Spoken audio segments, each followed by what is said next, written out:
Maayong gabi mga igsoon ko diha ni Kristo, o maayong buntag, maayong adlaw, agad nining maabtan nining atong programa ang katinawan sa pagtuong Katoliko. Mga igsoon, sa di pa ko magsugod, tuguti usa ko sa pagpasalamat no sa atong hisgutan ako karon bahin sa mga pagtulunan o doktrina sa atong simbahang Katoliko. Dahil kami sa nakasala kanamo, ug dili mo kami tugyan sa panulay, hinunoa luwasa kami sa dautan. Amen. Maghimaya ka Maria, puno ka sa grasya, ang Ginoo na kanimo. Bulan ikaw sa babae nga tanan, ug bulan ang bunga sa tiyan mo nga si Jesus. Santa Maria, inahan ka sa Dios, iyampo mo kaming makasala karon ug sa oras sa among kamatayon. Amen. Sa ngalan samahan sa Anak ug sa Espiritu Santo. Amen. Okay mga igsoon, ang atong paghisgutan karon mga igsoon, no?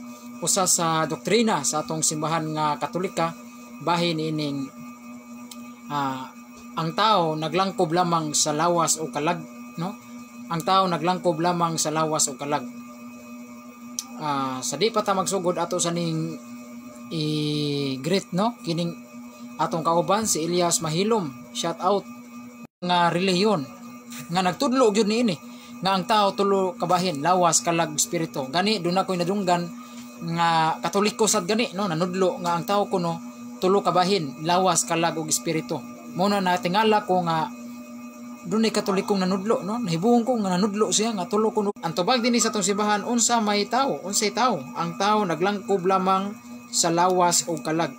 Gihisgutan diri mga higala nga ang tao langkob lamang sa lawas o kalag, no? Mao nay tudlo sa atong simbahan mga higala. Sa ato pa di mga igsoon, kana ding nanudlo nga tulo ka buok bahin ang tao, lawas kalag espiritu, ay lawas kalag og espiritu, dili na mo'y panudlo sa simbahan, no? Kay ang panudlo di sa simbahan mga higala bahin sa tao, ang tao naglangkob lamang sa lawas og kalag. Mao nay panudlo sa atong simbahan mga higala.